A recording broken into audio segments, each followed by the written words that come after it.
મિત્રો, મારું નામ લીલા છે. હું માત્ર 22 વર્ષની છું. મારી ઊંચાઈ 5.5 ફૂટ છે અને ભાઈની ઊંચાઈ 5 ફૂટ છે. જ્યારે તે અમારા ઘરે આવ્યો ત્યારે તે દિવસે મેં જીન્સ અને ટોપ પહેર્યું હતું અને જેનું ફિટિંગ ખૂબ વધારે હતું, એટલે ભાઈ મારી સામે જોતો જ રહ્યો. અમે બધાએ ઘણી વાતો કરી તેમજ બધા લોકો નવીનભાઈને લઈને ખૂબ જ ખુશ હતા. રાત્રે નવીનભાઈ માંગ અને પિતા સાથે સૂઈ ગયો. મને લાગ્યું કે કદાચ તે મારા રૂમમાં આવશે, પરંતુ માંગ અને પિતાએ તેને પોતાની પાસે બોલાવી લીધું. સવારે પણ નવીનભાઈ મોડો ઉઠ્યો હતો ત્યાં સુધીમાં પિતા બેંકમાં ચાલ્યા ગયા અને માંગ અમારા માટે ભોજન બનાવી રહી હતી. હું ભાઈના રૂમમાં તેને ચા આપવા ગઈ. આજે મેં સવારે સ્નાન કર્યું, તૈયાર થઈ મેકઅપ કર્યો અને ફિટિંગ મારું સલવાર સૂટ પહેર્યું. વહેલી સવારે મને જોઈને ભાઈ ખુશ થઈ ગયા. તેણે હસીને કહ્યું કે આજે તમે ખૂબ જ સુંદર દેખાઈ રહ્યો છો. તમે કોના માટે આટલા તૈયાર થયા છો? મેં હસીને જવાબ આપ્યો, પાગલ, તારા માટે. ભાઈ હસીને બોલ્યો, મારા માટે આટલું તૈયાર થવાની શું જરૂર છે? હું ક્યાં તારો પતિ છું? મેં હસતાં હસતાં કહ્યું, ભાઈ તું મૂર્ખનો મૂર્ખ જ રહીશ. પછી મેં તેમને ત્યાં ચા આપી અને ચાલી ગઈ. થોડા સમય પછી મમ્મીએ ટેબલ પર નાસ્તો મૂક્યો અને તે પાડોશવાળી કાકી પાસે ચાલી ગઈ. થોડા સમય પછી ભાઈ પણ સ્નાન કરી અને નાસ્તો કરવા આવ્યો. હું ડાઇનિંગ ટેબલ પર તેની રાહ જોતી હતી, જેથી હું મારું ધ્યાન ભાઈ તરફ આકર્ષિત કરી શકું. પહેલા ભાઈએ મને જોઈ અને પછી મેં તેમને આંખ મારી દીધી. ભાઈ હસી પડ્યો અને બોલ્યો, આ રીતે આંખ ન માર. પછી અમે બંને હસવા લાગ્યા અને જમવા લાગ્યા અને હું તેમની સામે જોઈ રહી હતી. મેં તેને પૂછ્યું, ભાઈ દૂધ લાવું? તો તેને આજુબાજુ જોયું અને કહ્યું કે પી લઈશ, પણ અહીં ક્યાં છે? મેં હસતાં હસતાં કહ્યું, દીદી તું બહુ બગડી ગઈ છો, કોઈ તેના ભાઈ સાથે આમ વાત કરે છે. મેં હસતાં હસતાં કહ્યું, ભાઈ તું જાણે છે કે અમારી માસીએ તેના કાકાના છોકરા સાથે લગ્ન કર્યા અને તારા મામાએ પણ તેની કાકી સાથે લગ્ન કર્યા.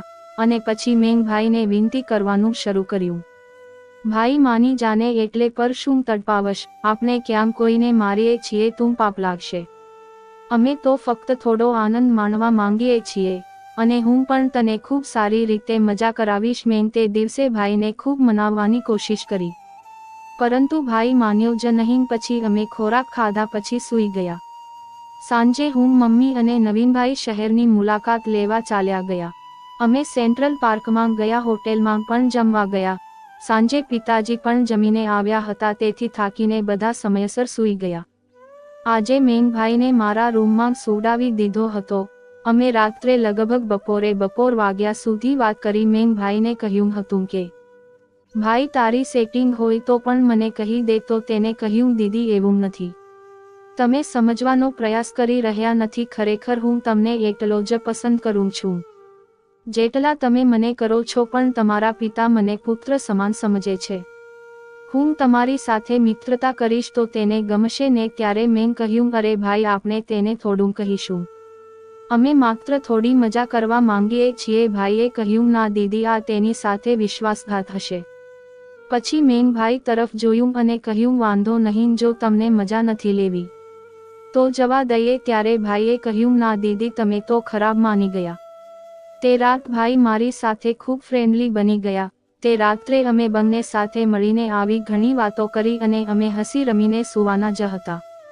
ત્યારે મને મમ્મીના રૂમમાંથી એક અજીબ અવાજ સાંભળી. પછી મેં ભાઈને કહ્યું, ચાલો જઈને જોઈ લઈએ શું તેને ફરીથી લડવાનું શરૂ કર્યું નથી ને?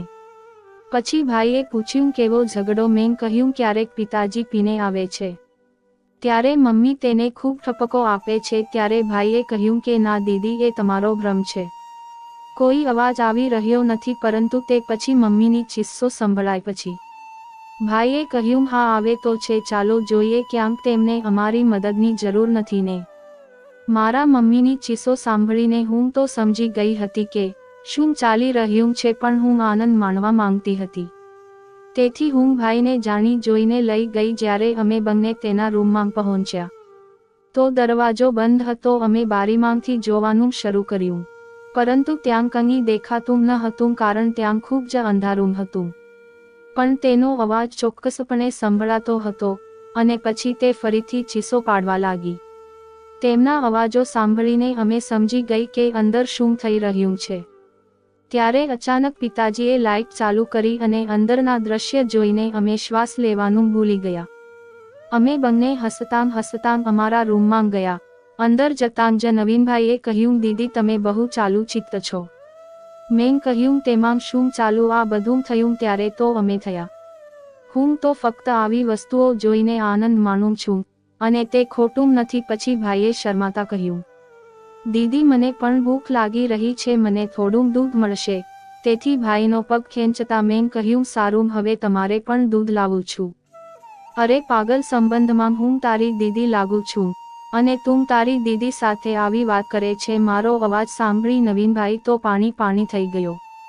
પણ પછી હું જોરથી હસવા લાગી. નવીનભાઈએ કહ્યું, બસ કરો દીદી, તમે હંમેશા મને ડરાવો છો. મેં કહ્યું, ઠીક, ચાલ પી લ્યો દૂધ. કે પછી કોઈ શુભ સમય શોધવો પડશે. એક દિવસ ભાઈ ખૂબ ઉદાસ હતો અને એટલા માટે તે દૂધ પીતો ન હતો. મને લાગ્યું કે હવે મારે કંઈક કરવું જોઈએ, તો કે મેં મારા હાથ ભાઈને દૂધ પીવડાવવાનું શરૂ કર્યું. ત્યારે મને સમજાયું કે ભાઈ કેટલો ભૂખ્યો છે. અડધા કલાક સુધી તે સતત દૂધ પીતો રહ્યો. ભાઈને દૂધ પીતા જોઈને મારી ખુશીની કોઈ સીમા ન રહી. સાચું કહું તો મારી બોટલનું બધું પાણી ખાલી થઈ ગયું. અડધી કલાક પછી નવીનભાઈ કહેવા લાગ્યો, બસ હવે નહીં પી શકું. ત્યારે મેં કહ્યું, એટલે જ હું કહેતી હતી ભાઈ, તારે તારી બહેનનો લાભ લેવો હોય તો લઈ લે, નહીતર આવી બહેન દરેકને મળતી નથી. પછી મેં ભાઈને કહ્યું, હવે ઠીક છે. મેં ભાઈને બહુ સમજાવવાનો પ્રયત્ન કર્યો પણ તે માન્યો નહીં. તેને કહ્યું, ના દીદી, જો કંઈક ખોટું થશે તો અમે તેને સંભાળી શકીશું નહીં. ઘણો સમય વિચાર્યા પછી મેં ભાઈને કહ્યું, ચાલ હું જઈને મમ્મીના રૂમમાંથી સામાન લઈ આવું. આ સાંભળતા જ ભાઈ વધુ ડરી ગયો. તેમણે કહ્યું, તું પાગલ થઈ ગઈ છો? આટલી રાતે રૂમમાં જતાં તને બિલકુલ ડર નથી લાગતો? હું લેવા જઈ રહી હતી કે ભાઈએ મારો હાથ અટકાવ્યો અને દરવાજો બંધ કરી દીધો અને કહ્યું, નહીં દીદી, અમે આવતીકાલે બજારમાંથી લાવીશું. જો કોઈ જાગી જશે તો એક મોટી સમસ્યા થશે. મેં કહ્યું, ના ભાઈ, તમે આ વાતને સમજી રહ્યા નથી. હું હવે બિલકુલ સહન કરી શકતી નથી. હવે તે ધૈર્યની બહાર છે. ભાઈએ મને ઘણું સમજાવ્યું અને રાત ઘણી થઈ ગઈ હતી. તેથી અમે ક્યારે સૂઈ ગયા તે અમને ખબર ન રહી. હંમેશાની જેમ નવીન મોડો જાગ્યો, પરંતુ હું જલ્દીથી જાગી ગઈ હતી અને મમ્મીને કામમાં મદદ કરી રહી હતી. હું હંમેશાની જેમ વહેલી સવારે સ્ટાર્ટ કરીને ચા આપવા ભાઈના રૂમમાં ગઈ હતી. ભાઈ ફોન ચલાવતો હતો અને ચાની રાહ જોતો હતો. મને જોઈને તે ધીમેથી હસવા લાગ્યો, કારણ કે તેને રાતની વાતો યાદ આવી ગઈ હતી. તેમને જોઈને હું પણ હસવા લાગી. પછી મેં તેને પૂછ્યું, તમે શું પીશો, ચા કે પછી દૂધ? તે હસતાં હસતાં કહેવા લાગ્યો, નહીં, મહેરબાની કરો દીદી, હું તો સવારે ચા જ પીશ. હજુ રાતવાળું દૂધ પણ હજમ થયું નથી. મેં હસતાં હસતાં કહ્યું, તારી પાચન સિસ્ટમ તો ખૂબ નબળી છે. આમ કહી હું તેને ચા આપી રસોડામાં મમ્મીની મદદ કરવા ગઈ. ચા પી અને નહાઈને ભાઈ ટીવી જોતો હતો. માંગ પણ રસોઈ પછી આરામ કરવા ગઈ હતી. આ પછી હું એ જ વિચારી રહી હતી કે હવે મારે બજારમાં જવું પડશે. તેથી મેં મારા મમ્મી પાસે પરવાનગી લીધી. પહેલા હું મારી સાથે ભાઈને લઈ જઈ રહી હતી, પરંતુ મમ્મીએ તેને રોકી લીધો, કારણ કે તેઓ એ ભાઈ પાસેથી પંખા સાફ કરાવવા માંગતી હતી. કારણ કે તેનો હાથ પંખા સુધી પહોંચતો ન હતો. તેથી મારે એકલા બજારમાં જવું પડ્યું. બજારમાં જતાં જ મેં પહેલા ફળો અને શાકભાજી ખરીદ્યા અને ત્યાંથી સીધી મેડિકલ સ્ટોર ગઈ. આ પછી મેં વિચાર્યું કે મારે ભાઈ માટે ગોળીઓ પણ લેવી જોઈએ. ત્યાં સુધીમાં 2 વાગી ગયા હતા. જ્યારે હું ઘરે પહોંચી, મેં જોયું કે ભાઈ તેમની વસ્તુઓ બાંધી રહ્યો હતો અને ઘરે પાછા જવાની તૈયારી કરી રહ્યો હતો. પપ્પા પણ આજે બેંકમાંથી વહેલા આવી ગયા હતા. આ બધું જોઈને મને નવાઈ લાગી. મેં જતાની સાથે જ મમ્મીને પૂછ્યું, આ બધું શું થઈ રહ્યું છે? ભાઈ ક્યાં જઈ રહ્યો છે? મમ્મીએ કહ્યું, કાકાનો ફોન આવ્યો હતો. તેણે જણાવ્યું કે ગઈકાલે રાત્રે કાકી સીડી પરથી નીચે પડી ગઈ અને તેના પગમાં ફ્રેક્ચર થઈ. તેથી હવે ઘરની સંભાળ રાખવા માટે કોઈ નથી અને ખેતરોડોમાં પણ બધું કામ છે. નવીને ઘરે જવાનું છે. આ સાંભળીને હું ખૂબ જ પરેશાન થઈ ગઈ, કારણ કે અમારું બધું પ્લાનિંગ આમ જ રહી જશે અને મારી બધી ઈચ્છાઓ બરબાદ થઈ જશે. હું તરત જ ભાઈના રૂમમાં ગઈ, જ્યાં તે તેનો સામાન પેક કરી રહ્યો અને ગુસ્સાથી તેનો સામાન વેરવિખેર કરી દીધો અને તેને ઠપકો આપવા લાગી. ભાઈએ કહ્યું, દીદી જુઓ, હવે હું શું કરી શકું? મને પણ ખૂબ શોખ હતો અહીં રહેવાનું, પણ હવે મમ્મીની તબિયત સારી નથી, તેથી મારે ઘરે જવું પડશે. મેં કહ્યું, તો પછી મારું શું? હું આટલા દિવસોથી આ સમયની રાહ જોઈ રહી હતી અને જુઓ, આજે હું સામાન પણ લઈ આવી છું. સારું, તમે એક કામ કરો, આજે રોકાઈ જાઓ, કાલે જજો. એટલામાં ફરી કાકાનો ફોન આવ્યો અને એ કહ્યું કે બની શકે તો તમારી લીલા દીદીને પણ આવતીકાલે લઈ આવજો. હું તેના માતા પિતા સાથે વાત કરી લઈશ. જો તે અત્યારે અભ્યાસ કરી રહી નથી તો પછી 4-5 દિવસ અમને ઘરના કામમાં મદદ કરશે. કાકાના મોંમાંથી આવી વાતો સાંભળી મારી તો ખુશીની કોઈ સીમા ન હતી. હું સીધી બહાર આવી અને પિતાજીને કહ્યું તો તેઓએ મને ના પાડી દઈ અને પછી હું ભાઈ સાથે ગામ જવાની તૈયારી કરી. ભાઈ રેલવે સ્ટેશનમાં આખા રસ્તે સામાન સાથે રમતા રહ્યા. અમે ગામમાં પહોંચ્યા ત્યારે એકદમ અંધારું હતું. કાકા અને કાકી બંને દરવાજે બેસી અમારી રાહ જોઈ રહ્યા હતા.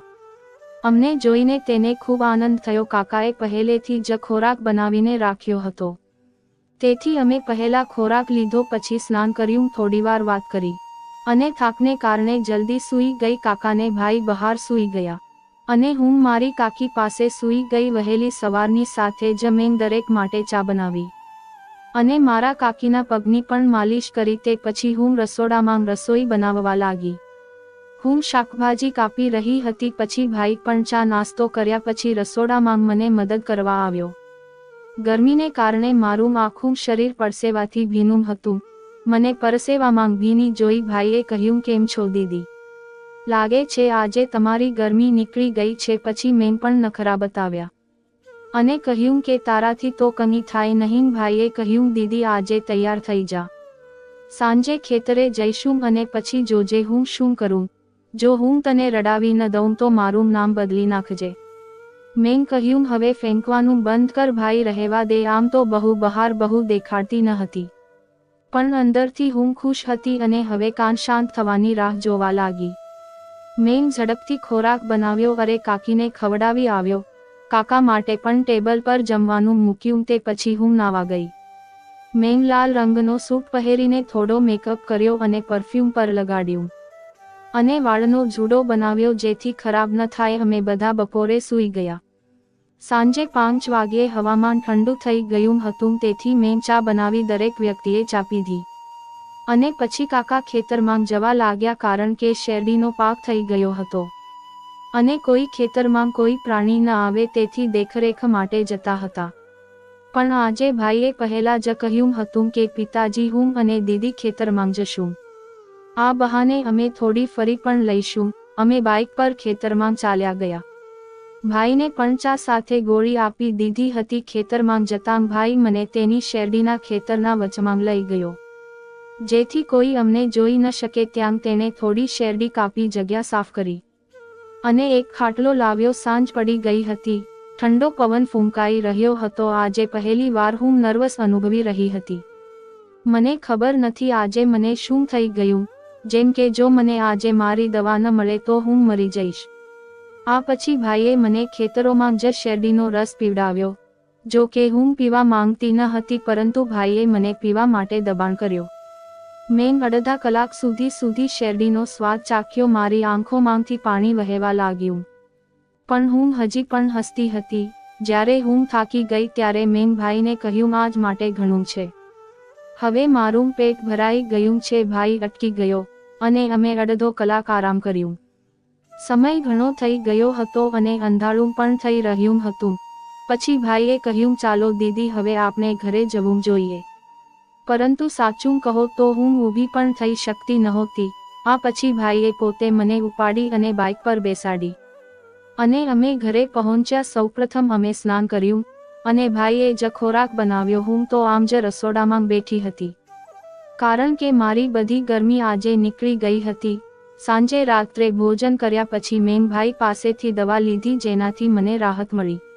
જે ખાધા પછી હું સૂઈ ગઈ. પછી આ 5 દિવસ સુધી મેં ભાઈને મારી નજીક ભટકવા ન દીધો, પરંતુ તે મને સતત ચીડવતો રહ્યો. ચાલ દીદી, શેરડીના ખેતરમાં જઈએ. અરે હું હસતી જ રહેતી, પણ તમને સાચું કહું, હવે અમારા લગ્ન થઈ ગયા છે, કારણ કે સત્ય લાંબા સમય સુધી છુપાવી શકાતું નથી.